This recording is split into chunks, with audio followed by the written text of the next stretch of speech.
Good morning, everyone. This meeting of the House Environmental Resource and Energy Committee will now come to order. Joe, would you lead us in the pledge?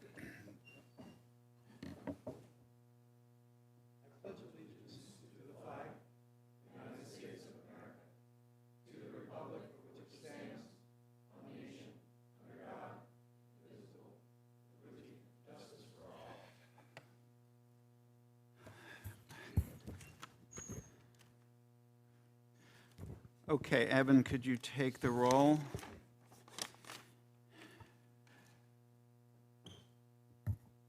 Vitale, Present. Fleming, Designation. Green, Designation. Hohenstein, Designation. Isaacson, Designation. Kazim, Designation. Mays, Designation. Otten, Pielli, Salisbury, Designation. Siegel, Steele, Designation. Takehak, Webster, Here. Causer, Here. Armanini, Barton, Designation. Borowitz, Cook, Ham, Designation. Kephart, Schemmel, Designation. Stambaugh, Here. Warner, Des- Wentling.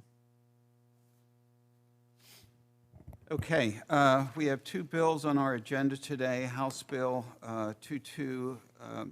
House Bill 2384, which is my bill that deals with brine spreading, and House Bill 2238, the Scott bill, which deals with PFAS.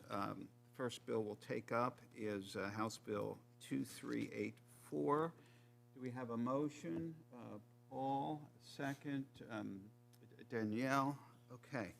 Evan, could you do a brief outline of the bill? House Bill 2384 prohibits the road spreading and land application of oil and gas wastewater. Okay, I'm sorry. Marty, did you want to make any opening thoughts or Not comments? at this time.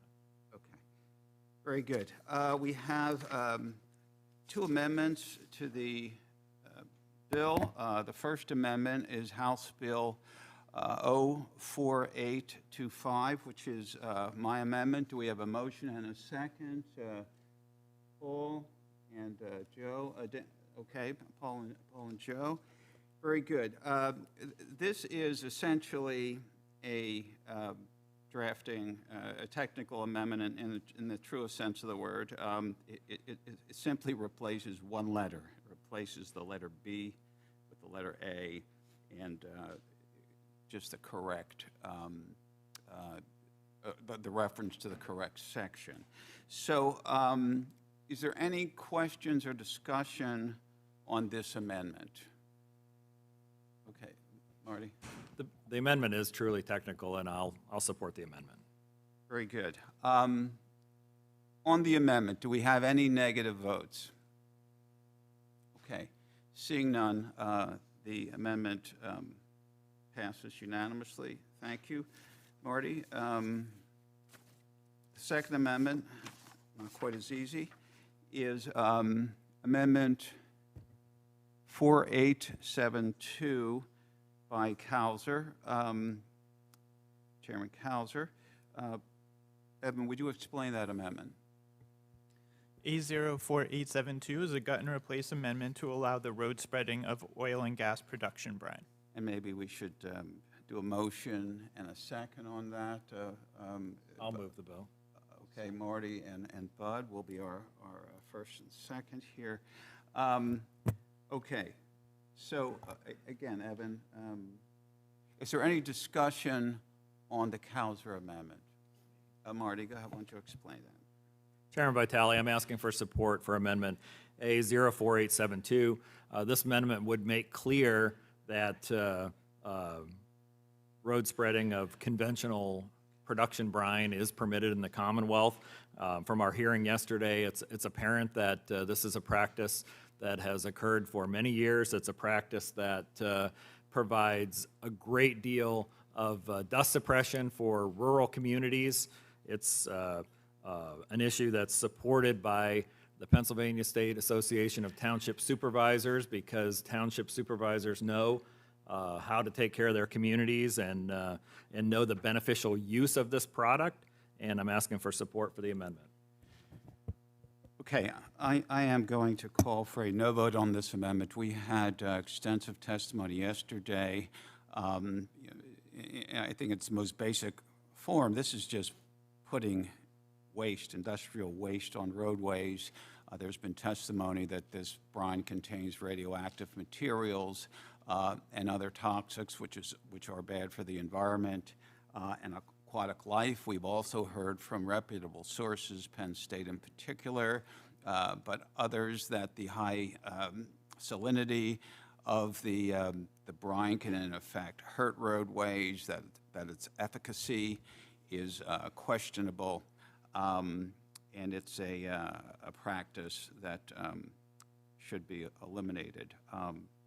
Any other comments or questions with regard to the Cowser amendment? I'm sorry, Rep. Armanini. Thank you, Chairman. I would be in support of this due to the fact that even though I was not present, I did review the testimonies from yesterday, and I'm just puzzled by the people who presented a lot of information from lab and so forth. I did not find all the presenters, in line, even though they gave their comments and what they felt was correct. I don't think it was truly done to the manner to whereas they did not take actual land samples. And this is something that has been done for a long period of time. And to say you had a stacked deck yesterday would be a very mild comment. So I'm in support of Cowser, and thank you very much. I understand. Any, Joe?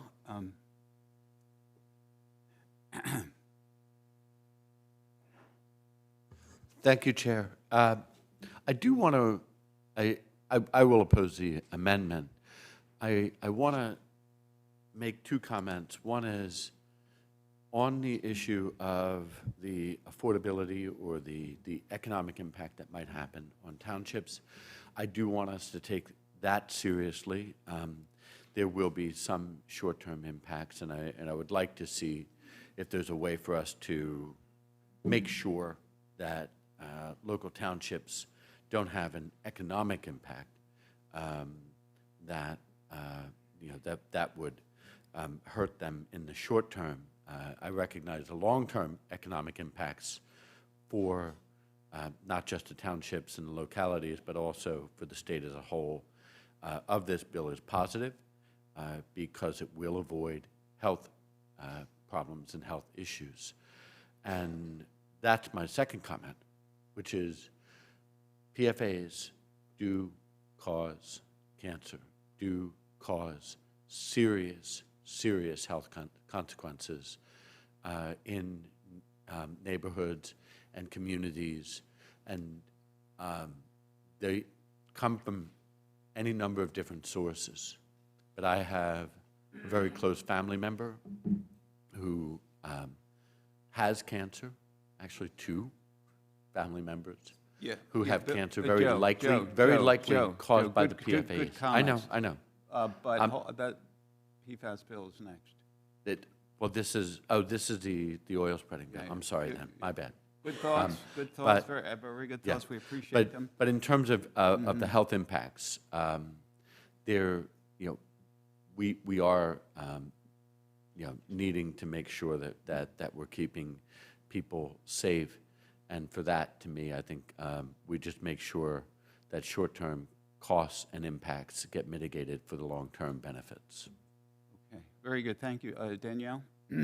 On amendment 4872. Sorry, my microphone didn't want to go on. I just want to point out that, yes, there are economic impacts, and this material is extremely inexpensive for municipalities, but it's not inexpensive for private property owners who then become impacted by the use of these materials in spreading that leads to groundwater contamination.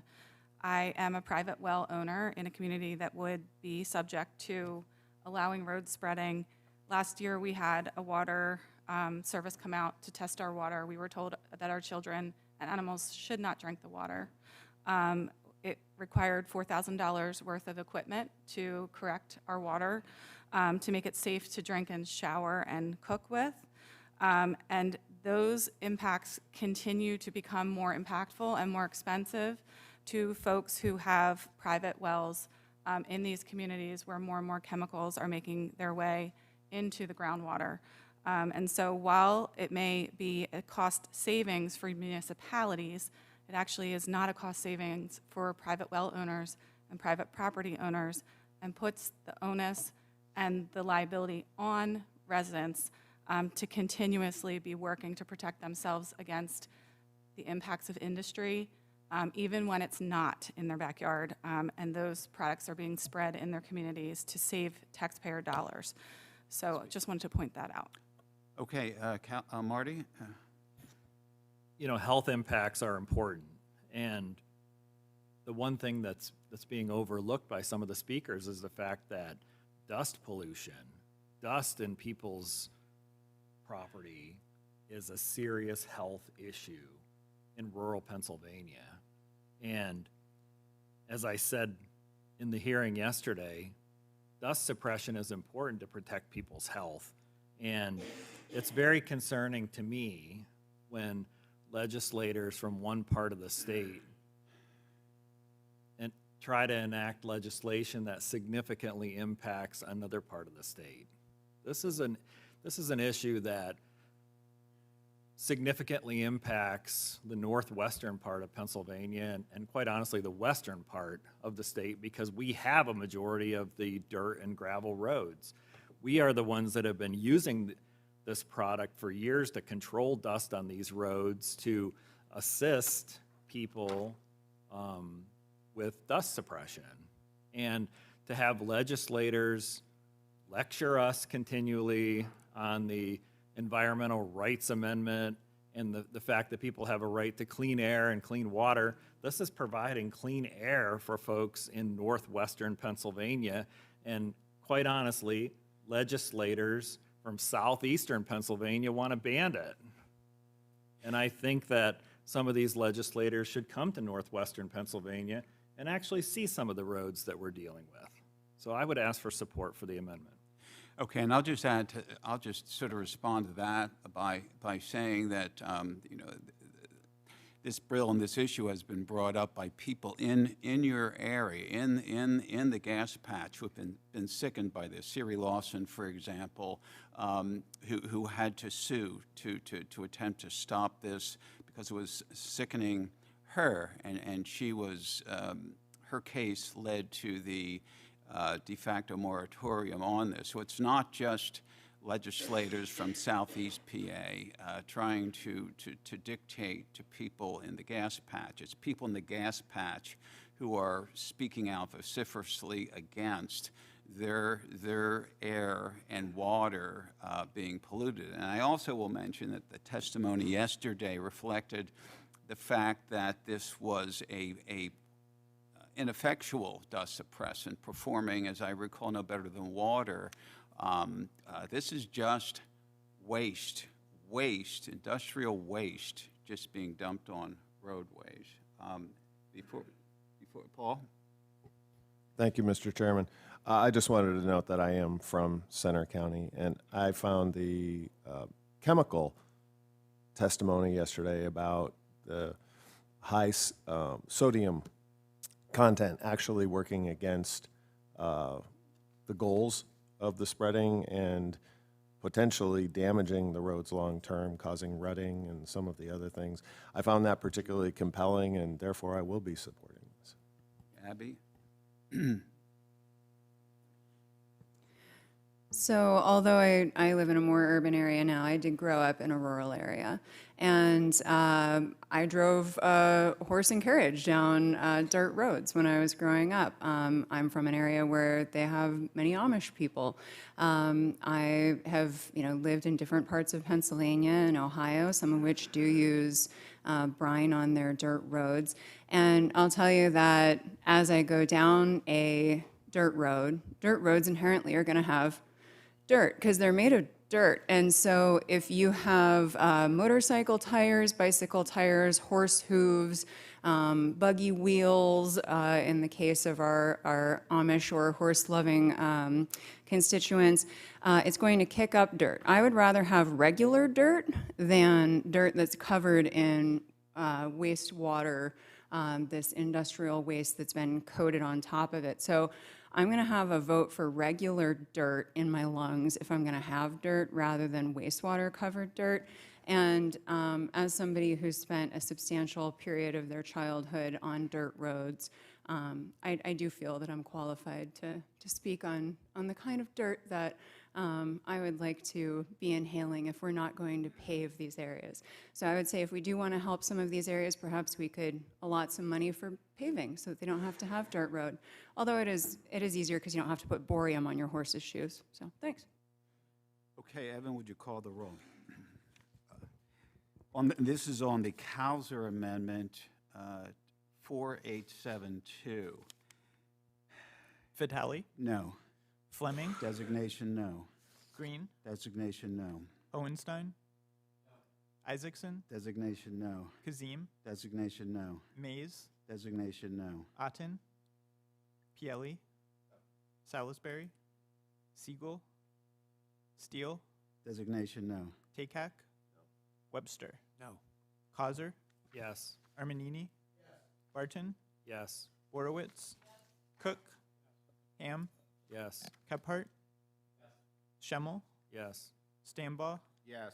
Warner, Wentling. Okay, the amendment fails. Now we will move on to the bill as amended by the initial amendment. On final passage of House Bill 2384, discussion. Okay, Evan, would you take the roll? Vitale, Yes. Fleming, Designation, yes. Green, Yes. Designation. Hohenstein, Isaacson, Designation, yes. Kazim, Designation, yes. Mays, Designation, yes. Otten, Pielli, Salisbury, Siegel, Steele, Designation, yes. Takak, Webster, Yes. Causer, No. Armanini, Barton, No. Borowitz, Cook, Ham, No. Kephart, Schemmel, No. Stambaugh, No. Warner, Wentling. Okay, the bill passes and will be reported out of committee and to the floor of the House as amended. Our next bill is House Bill 2238 by Representative Scott. Do I have a motion and a second? Danielle moves that this bill be brought up. Do we have a second? Joe? So we've had extensive public hearing on this. Do we have any discussion? Oh, well, let's, I'm sorry, before we do that, Evan, could you give a brief analysis of House Bill 2238? House Bill 2238 prohibits the use of PFAS compounds in certain consumer products. Okay, very good. Discussion. Marty? Chairman Vitale, we had a extensive hearing last week on this topic where we had multiple testifiers who testified that the bill is overly broad and includes many, many products and has an impact on manufacturing in the Commonwealth. There were multiple statements to the fact that the bill needs further amendment, to lessen the impact on manufacturing. I think that you, Mr. Chairman, even stated that it may need amendment. I think in its current form, the bill is dangerous because of its impact on manufacturing. There are significant concerns. The bill, as I said, has a serious impact on manufacturing in the state, a serious impact on Pennsylvania companies, and quite honestly, a serious impact on Pennsylvania jobs. This is an anti-jobs bill in Pennsylvania. And to me, I think that folks who are impacted by this bill should realize that these are the kind of bills that we deal with when you have a Democratic majority who's deciding which bills to move. And I would ask for a no vote. Okay, what is dangerous is the presence of PFAS in perhaps almost every person's body in this country. PFAS is a known carcinogen, the so-called forever chemical, simply just does not go away. And we need to take steps to eliminate this from our environment.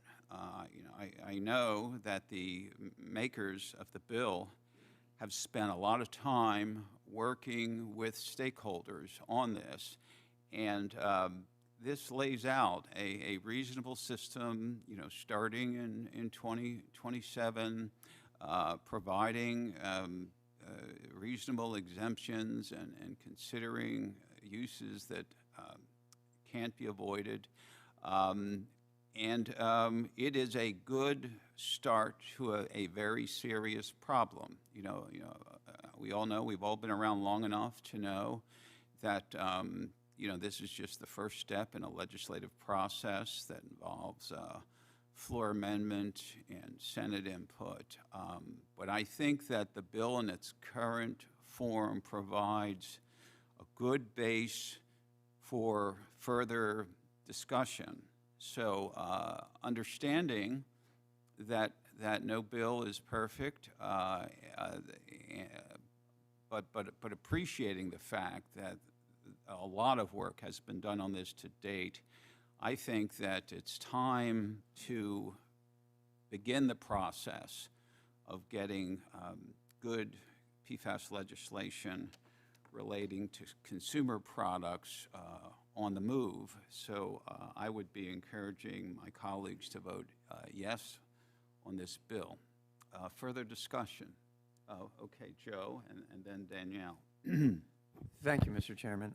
I do want to just make a couple of comments. I think, it's well assured, well defined in the science of chemistry that these chemicals are destructive in a lot of ways to human life and vegetation and other animals. And we somehow have lost, I don't know, it was the 1970s, Rachel Carson and upstream, downstream issues. But in Pennsylvania, we don't often think regionally or countywide or a watershed-wide where something that, like the previous bill, sprayed on a road, or in this case, might end up in a landfill or just left on the side of the road. That impacts a whole lot of people other than the ones who first have those chemicals. So upstream, downstream, there's an enormous number of costs associated.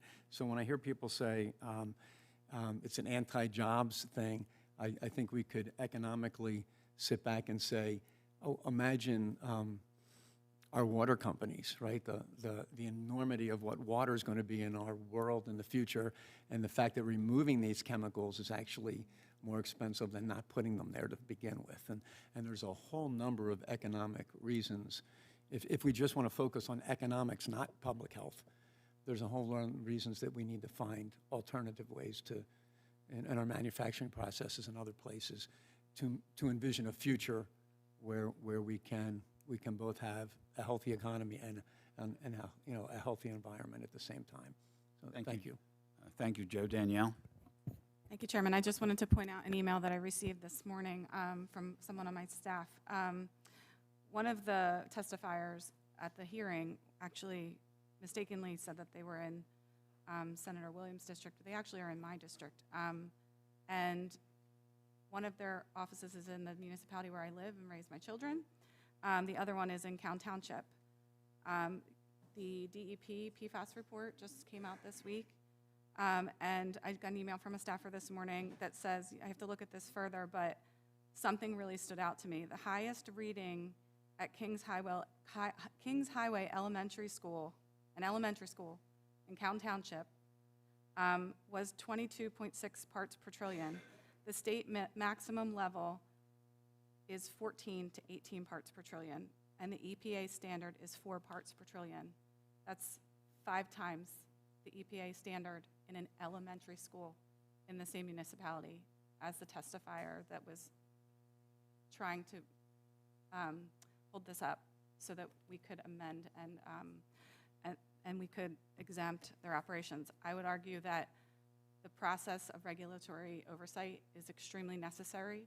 Waivers are available within this legislation, and industry that is putting toxins into our water system that impacts the health, development, and safety of our families, especially our young children, should have extreme oversight in terms of what their operations look like and how they're protecting the public. I'll be in support of the bill.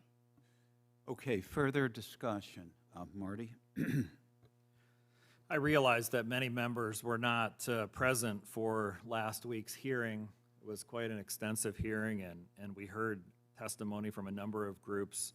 One of the things that stood out to me was the fact that the legislation is very broad. I hear prior comments saying that this affects consumer products, but the reading of the bill, if you actually take the time to read the bill, it affects way more than consumer products and would have a significant impact on many, many, many products.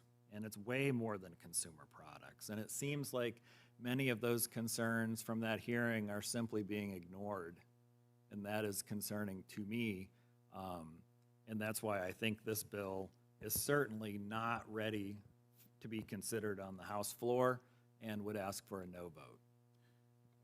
Okay, so we're going to just have to disagree on that point. I think a lot of work has gone into this bill. I think further work is certainly possible as we move through the process, but I think it's time to move this bill. So, Evan, could you call the roll on this is final passage of House Bill 2238 by Rep. Scott? Vitale, Yes. Fleming, Designation, yes. Green, Designation, yes. Hohenstein, Isaacson, Designation, yes. Kazim, Designation, yes. Mays, Designation, yes. Otten, Pielli, Salisbury, Siegel, Steele, Designation, yes. Takak, Webster, Yes. Causer, No, Armanini, Barton, no, Borowitz, Cook, Ham, no, Kephart, Schemmel, no, Stambaugh, No. Warner, no. Wentling. Okay, so the bill passes and will be reported out of committee. I just want to remind the committee and others of interest that we will be having a public hearing next Monday, June 17th, at 10 a.m. in room G50 in Harrisburg. The topic will be hydrogen hubs and climate change. Any final comments before we adjourn? Okay, this hearing is adjourned. Thank you very much.